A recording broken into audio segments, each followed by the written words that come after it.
Hey guys, welcome back. So it's been a little while, but I just wanted to do this quick video on buying my first dashiki. Check it out, you guys. Check it out. I'm excited, yes, because this is my very first dashiki that I ever purchased and that I ever owned. Can you imagine? I made it to 34. I'll be 35 next month, and I have never purchased a dashiki or worn a dashiki. But I think the pattern is really cool and it's really unique. That's the reason why I wanted to buy it. Not only that, like, of course, I'm getting more in tune with my African identity. Not as if I haven't already been in tune, but more even in tune with my African identity and heritage. And although my clothes don't define me, I feel like what we wear, like the fashion that we wear, it speaks something about us. It represents us. And I feel like what better way, what better way to get more in tune and to connect with my African roots, than through fashion. And I was doing some school shopping. You guys know I'm actually approaching my third year. Well, I don't say approaching because I'm actually starting. Like, classes start tomorrow for me. So I'm a G3 PhD student in clinical psychology, working towards my doctorate degree to become a clinical psychologist. And I was doing some school shopping. I actually went to Baldwin Hills Crenshaw Mall. Most of you guys are probably familiar with that if you're in LA. But when I Googled it, because I actually was Googling predominantly black malls, right? And that's kind of like the first thing that comes up is the Baldwin Hills Crenshaw Mall. It's in Crenshaw. And I went there to do some school shopping. I really needed some shoes. So my main reason for going there was to get some shoes. But I was walking, through the mall, and I saw this black woman. She was standing in the door of this store. And I noticed she was looking at some dashikis or whatever. So I kind of joined her. I was like, what they got over here? And me and her was talking and whatever, chatting it up. And she said she was trying to find, a dashiki, whatever. And I saw, first thing I noticed, besides her, was the actual price of the dashiki. So it was only $9.99, you guys, like $9.99, $10, right? And then I looked further, past her and the dashikis that were actually near the front, near the doorway, the entranceway of the store. And I saw the store owner, or at least the worker who was working at the desk, and it was a Chinese guy. So I know you guys probably like, okay, she just bought a dashiki from a Chinese person. But y'all, listen. First of all, the mall itself, right now, given it's supposed to be a predominantly African American mall, it's supposed to be in a predominantly African American neighborhood, but we know that LA, like most cities across the United States, are becoming gentrified, right?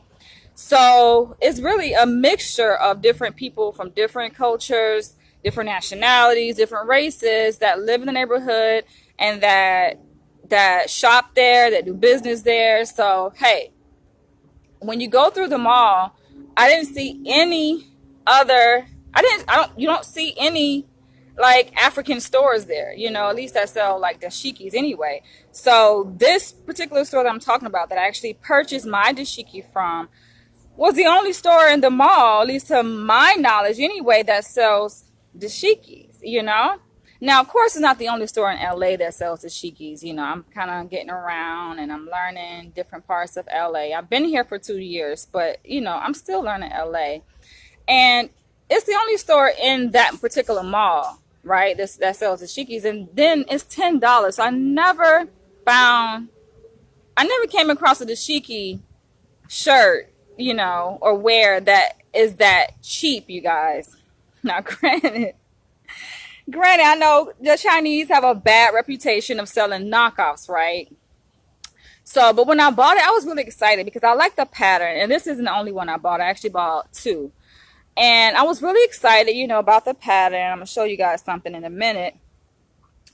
And I get home, I didn't think much of it or whatever. This is the first time that I actually put it on. So this is my first time actually wearing it. This is my first time wearing dashiki, And I'm going to talk to you guys about my whole experience wearing it today. I actually wore it at my job today. And I feel good. But looking at, I laugh, y'all, because I have some things I got to share. But looking at the dashiki, right, I'm going to show y'all. Now, let me flip this around. So as you guys can see, right, now this is the kind of first thing I noticed when I put it on. I was examining. I was like, is this real, you guys? And I'm looking at the stitch pattern, right?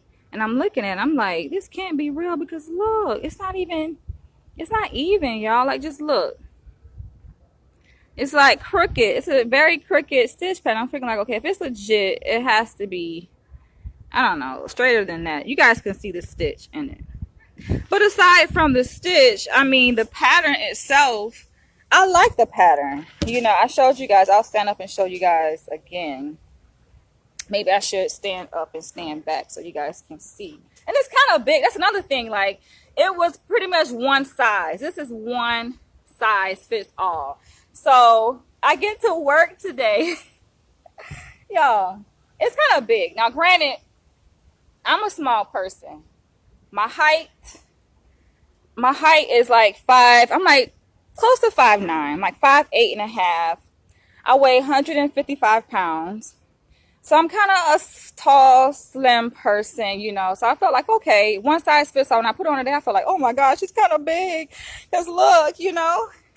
Like, look, y'all, wait, I forgot to show y'all. I forgot to do this, but look, y'all.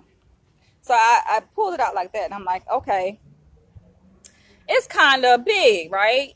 It's loose fitting, you know? But I'm like, okay, I'm tall. It'll work. You know, it's kind of long. It kind of comes down nearly to my knees, you know? But I'm like, it'll work, and I made it work. So I get to work, and the interesting thing, I wanted to see like my client's reaction. But let me tell you about one of my coworkers. She's actually a one-to-one staff. You guys know I'm actually finishing up my practicum. This is my last week working at my practicum in the Valley, San Fernando Valley. And the client population I treat is predominantly white and Hispanic.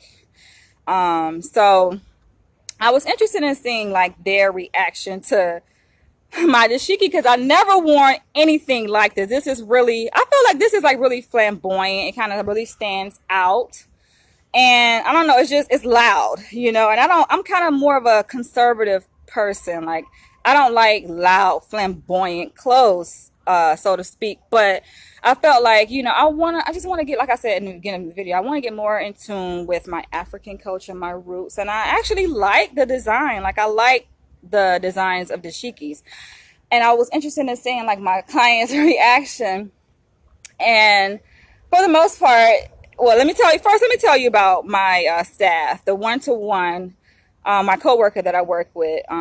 We have several actually one-to-ones. The one-to-one basically is this kind of side note anyway, but one-to-ones are staff who work directly one-to-one with the clients because they need a higher level of supervision, you know, basically because they have some self-injurious behavior, so they need constant supervision. And one of the one-to-ones where I work, she's actually from Africa. Y'all, I'm still laughing because like when she saw me, she like first she was like, oh look, she's like, that's nice, right? She's like, that's nice. But then she smiled, and I was like, and I started laughing because I was like, out of all people, I know you would let me know the truth. So let me know, because they real. And I love the fact that Africans, like a lot of them, they keep it real. I like people who keep it real with me, who are blind, who are not afraid just to tell me the truth and what it is, right? So I said, I want your honest opinion. Tell me the truth. I say, is this a real dashiki? Because y'all, I don't know nothing about dashiki, to be honest, right? Like, I have to keep it real. But I asked her, I say, is this a real dashiki? And she reached over and she felt the material. And she started laughing. She was like, well, you know, they tried. She was like, well, they tried. I was like, yeah. I say, well, I told her where I purchased it from. She's like, where you got it from? I say, I got it from this Chinese store in the Baldwin Hills Crenshaw Mall. and I just felt like I like the pattern, and I never purchased one before and I always wanted to get one, and get in tune with African fashion. So I went ahead and bought it. I said it was only $10. And she was like, okay. And so then she pulled out her phone. Yeah, she pulled out her phone and she started to show me like real dashikis, right? That actually were made in Nigeria. She's from Nigeria. And she's showing me like pictures of the dashikis, and I'm like, okay. And I love the patterns that she was showing me, and I'm like, yeah. And she was like telling me that basically the real dashikis are thicker, and so that's the reason why when I first asked, I said, is this real? She didn't even answer. She just reached out and touched. She touched the my cloth, the bottom of my cloth, and she was like, she was like, they tried, but she was like, nah, this isn't real. She said, how you know if it's real is that it's thicker. It's a different type of material that they use. But she said the pattern, she's like, the patterns is real. She's like, she has one similar to what I have. And she started showing me the pictures of like the dashikis that she owns, and that she actually has a cousin that owns a store that sells dashikis in LA. So she was like, what I'm going to do is I'm going to bring you a dashiki. And I told her that my last day there is going to be Friday. She was like, okay, I'll make sure I bring it. So she gonna hook me up, y'all, with a real dashiki. But I just thought it was funny because I was like, damn, she didn't really laugh at me, but she was like smiling or whatever, laughing with me. And I was like, y'all, so I'm wearing a knockoff dashiki, I guess, but who really would know unless they touch it, right? Like, big deal, For me, I've never been the kind of person like, oh, I have to have name brand clothes. Like, I don't know, my mom raised me very humble. Like, to be honest, I grew up getting like wearing what they call it, hand-me-downs, because of course I have older sisters and stuff. So my mom, yes, she shopped at JC Penney's and Sears, but I mean, she wasn't afraid. My mom kind of person wasn't afraid to go to Goodwill, to thrift stores. It's just like, it is what it is, right? So I'm raised humble, So I never been the kind of person like, oh, I gotta have the name brand. Speaking of name brand, I'm thinking like, is there a such thing? I never knew, like, is there a such thing as an authentic brand dashiki? So I googled dashiki, and the first website that came up was dashikipride.com, and I went there and I saw their dashikis. I'm like, okay, and I saw like the patterns were pretty much similar. So I'm looking at the patterns of the dashiki that are on the website Dashiki Pride. And I see things like this, what is this? I don't know. That's why I'm making this video, to reach out to you guys. And I want you guys, feel free to drop your comments below. But let's have a conversation about this because, I want to be educated more on this stuff, So, but on the website, African Dashiki, not African Dashiki, but dashikipride.com, which is the first website that come up when I Google dashiki, I see patterns that look like this. And to be honest, I have no idea, y'all, what any of this stuff means, But I just know that dashiki is a type of garment that originated in West Africa. It's central to West Africa, And I'm like, I'm African, So I just like the fashion. But yeah, she gonna hook your girl up with some dashikis. And then my client's reaction, y'all. Now, I know they would just, like, I know they were going to embrace it with open arms, right? So I leave my office and I go like into the main area where the clients they hang out. And I couldn't barely get into the door, and they're like, Danielle, Danielle. And I was like, you're nice. You look so nice. I like your shirt. I got like showered with compliments, y'all, and I just knew it was going to happen. But that's just the group that I work with. They're a really, really nice, sweet-hearted group, y'all. They were so like nice, and some even came up to me and they were like, I love your shirt. That's a pretty shirt. I like the colors. And granted, this population, like I said, is predominantly white and Hispanic. They're not African. So they don't really know much about African culture or anything, but they can recognize something nice when they see it, and they automatically just started showering me with compliments, saying, that's really nice, it's beautiful. One of my clients, who always says nice shoes, he actually was like, nice shirt, nice. I was like, wow, he switched it up. So I just thought that was really sweet and really warm. But, besides that, I want to bring up something else because I got another kind of reaction from someone else at my program. It actually was a visitor. She turns out she's an African woman, but she said she grew up in, she's been living in the States, but she's from, I think she said, West Africa. And she asked me, she was like, "You're African?" I was like, "Yes, I'm African. I'm a descendant of Africans," right? And it's like, to me, I find that question to be kind of weird when Native Africans ask me, "Am I African?" I'm like, "Do I look African? Like, look at me, y'all. Do I look like what other race could I be? Do I look African?" But I guess she was saying like, "Am I a Native African?" You know. So I told her I said I'm a descendant, and she was like, "Oh, what part?" And she kind of got me because I'm like, to be honest, I mean, we know that we're descendants of slaves. We know the slaves came predominantly from West Africa, you know, but to pinpoint which tribe, like I don't know. I can't tell you that, you know, and that's still something that I have to do, you know, and I'm learning that there is a company called AfricanAncestry.com that will tell you not just like what country I guess you're from, but what I guess the tribe that you descended from, which I find to be quite interesting based on other genetic matches that they've taken. So I'm like, that's interesting, but still, I'm wondering like, how accurate is that? I mean, they can say, okay, you're, you know, 80% this from this tribe. Like, I don't really know. I kind of question the accuracy and the validity of that website because like how will they know? I feel like there's been so much mixing between races, especially through slavery. Like how does anybody know exactly where they're from? But I'm like, of course I'm African. Like, hello, do you see these beautiful African features? But speaking of features, I do know that my mom, when I was growing up, she did mention that her father, my grandfather, is actually Cherokee Indian, and he really looked at like his skin, everything about his facial features yelled Cherokee, you know.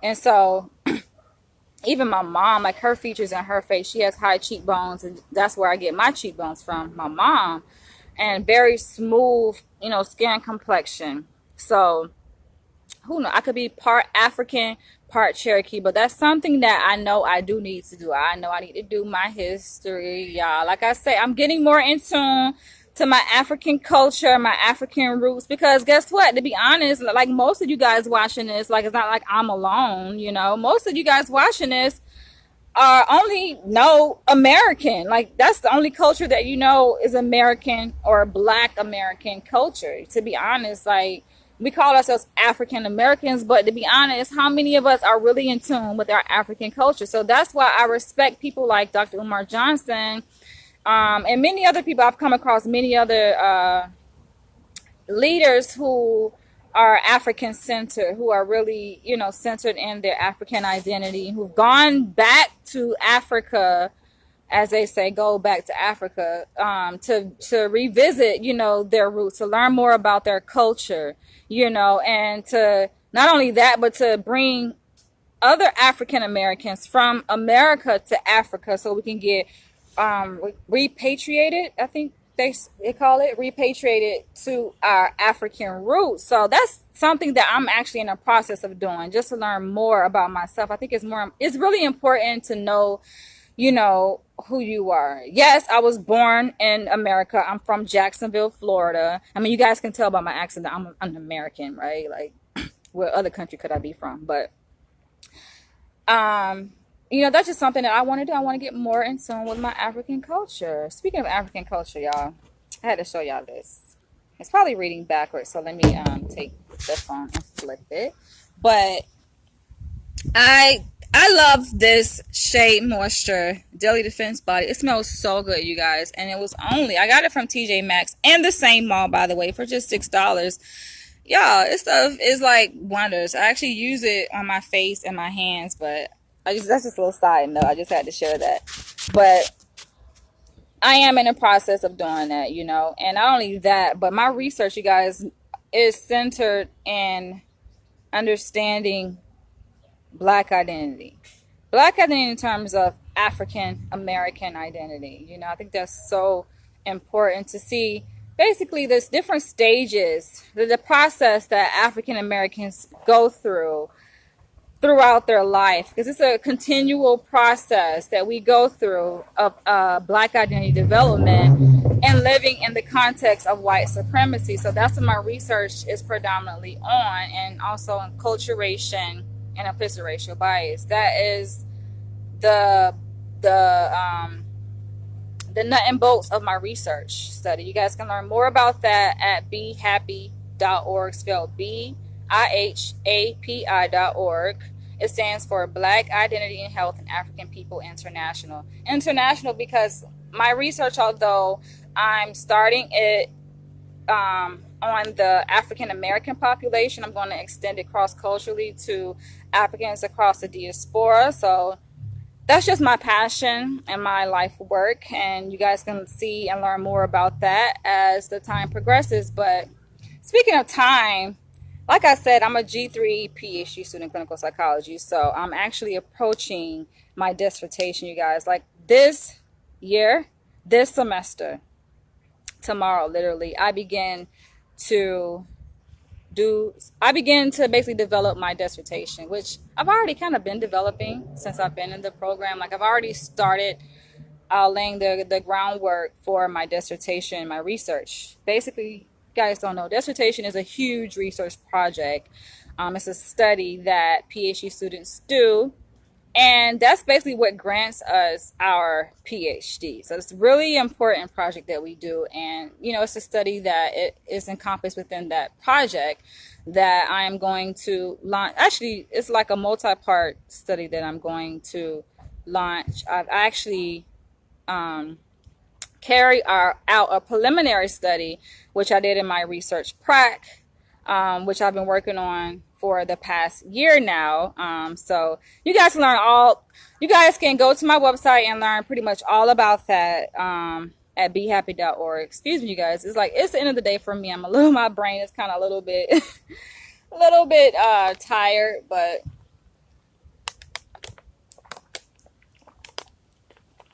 I was just really excited to come to you guys and talk to you guys about my first dashiki. Like, I'm still just so excited about it, and I have another one. I'm going to buy more. Oh, and speaking of, like, when I went to dashikipride.com, I noticed that their dashikis are actually on sale. So I think normally their prices go for $30-$40, but I noticed that they're on sale for like $20. So this actually goes for $20 on their website. And my coworker, who was from Africa, who was kind of putting me up on game about the real authentic dashiki, she was telling me that her cousin, who owns a store out here in LA that sells dashiki, she told me that hers also go for $20. So I'm like, okay, that's not bad, you know, because I noticed, like, freaking bug trying to call on me, but I noticed that places that I've seen that sell like African wear, dashiki wear, a lot of times they want to charge like an arm and a leg. Now, I guess, I don't know, maybe it's dependent upon the material that is made of, you know, or the heart and passion that went into making it, because a lot of these are handmade, you know, one by one. They're not made in some large factory, you know, mass produced, where they can actually cut the price down low, you know, but they're made, like, you know, there's a lot of care and attention that goes into each dashiki. So I guess that's the reason why sometimes you'll see dashiki wear that's like $60. I remember, like, I went to the Pan-African Film Festival out here in LA. It's an annual festival they have at the same mall where I got this from, the Baldwin Hills Crenshaw Mall, and their African wear was like over $100 a piece, and I was just like, okay, you know, like, I don't know. I feel like, yes, you know, fashion is, it's worth it, especially African fashion. It's worth the price, you know, but I have to say this, like, I have to be honest, and this just doesn't go for African wear, you know, or fashion or clothes, but it goes for like anything that Black people sell. You know, it's like a lot of times when we sell something, the price point is much higher than other races who sell the same thing. For example, Chinese, and I think that that's kind of unfortunate. People say, oh, why you don't go to black to buy that, but it's like, if another person, no matter the race, if they're selling it for half the price, a third of the price, or a fifth or a tenth of the price, then it's like, why not go to them? Because you're going to save money. And I think most people, including you guys watching this, you want to save money. Like, who wants to spend 10 times the amount of a product, the price, for a product that you can get for way much less? Like, who does that? So I think most people are, economical in that they compare prices so that they're not like overspending. But yes, of course, I prefer, who doesn't want, especially if you're black centered, something keeps following on me, if you're like African centered, you want to buy black, you want to build up the black community economically. Of course, who doesn't want to buy from your own people? So of course, moving forward, I do, of course, and I am going to patronize African sellers of dashiki, or even black American sellers of dashiki. But hey, this is my first one, and this, I don't know, I just felt moved to do it. Like, when I was going through the mall, I had already shopped for my shoes and I got some other stuff. I'm like, you know what? I saw another, like I said, I saw the black lady standing in the entranceway of the store. That's where they had the dashikis, sitting at, and I'm like, hey, why not? And I saw the big sign say $9.99. I'm like, hey, this is nice. Like, hey, why not? But that's it, you guys. I just wanted to share that with you guys, and I really feel, I feel really happy that I did it. Like, this is my first dashiki purchase. It won't be my last. There's many more to come. But I love it, and I like that these designers of these dashiki fashion, they are taking it a step further. Like, they're really getting savvy with their design. It's not just, these kinds of shirts. Let me put this down. But it's not just these kinds of shirts, but they're making it very fashionable. It's like form-fitting different types of clothes. So I want you guys to thumbs up if you own a dashiki, and feel free, like, let's have a conversation. Feel free to comment, share your thoughts on this video. Feel free to even upload your pictures. I want you guys just to share and share your experience with buying dashikis, and even if you own them, like I say, feel free to post your pictures below. I want to see like what you guys have bought. I even seen, like, on Facebook, I noticed there's like, it's becoming a trend now. A lot of people are wearing, dashikis, and selling dashikis. So I think that is awesome, because, like, I feel like we're going through this revolution, like, during the Harlem Renaissance or whatever. It was like a whole new revolution that was going on. Like, black people were really getting in tune with their culture through the arts and music, and films. Like, that's what's happening now. And we're not just doing it only through music and film, but we're doing it through fashion, and it's just wonderful. So there's more to come. Feel free. I know y'all gonna laugh, because I got on a knockoff dashiki, but hey, who knows? Y'all would not have known if I didn't tell you. So whatever. But I just think it's funny. I kind of figured it was anyway because of the price. Like, when I saw $9.99, I'm like, this can't be real, because most dashiki that I've seen is way more expensive than $9.99. That's a steal. That's the reason why I had to buy, because I'm like, this is a steal, y'all.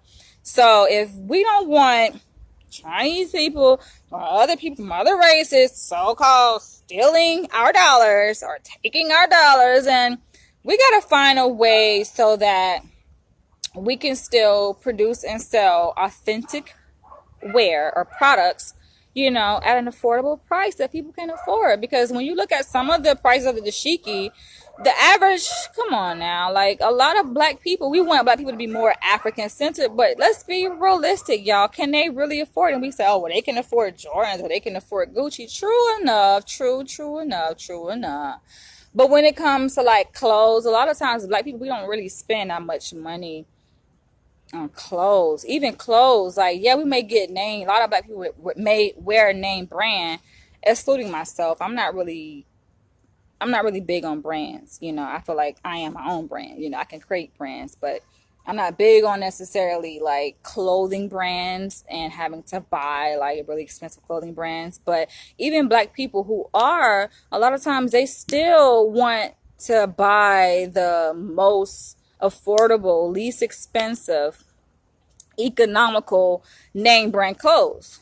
So we got to keep that in mind, you guys. Let's just keep that in mind going forward. But hey, I got to go because, yes, I have class tomorrow. I have a whole semester ahead of me. And speaking of, you guys, I am progressing very well through my program. I only have 4 more semesters left. 4. Can we say 4 more semesters left? Yes, I have to encourage myself. I always do. There's nothing wrong with that because that's what motivates me to keep going. Because, yes, this program is very difficult, as any PhD program is. But I feel good. I feel good going forward. So thank you guys for tuning in. Feel free to, matter of fact, not feel free, please, please, you guys, share this video because it's so important. Not only for yourself, but for other people, all of us, to really get in tune with African fashion. Because like I always say, I share it on my Facebook page all the time. Like, African fashion is the best fashion. Like, it's just so beautiful. The colors just stand out. It's very live. Like, it's just something about the different colors that just livens your spirit. Is there a whole psychology behind color? But hey, I could go on and on for days, so let me just shut up. I'll catch you guys later. Love you guys, and I'll see you in the next video. Bye.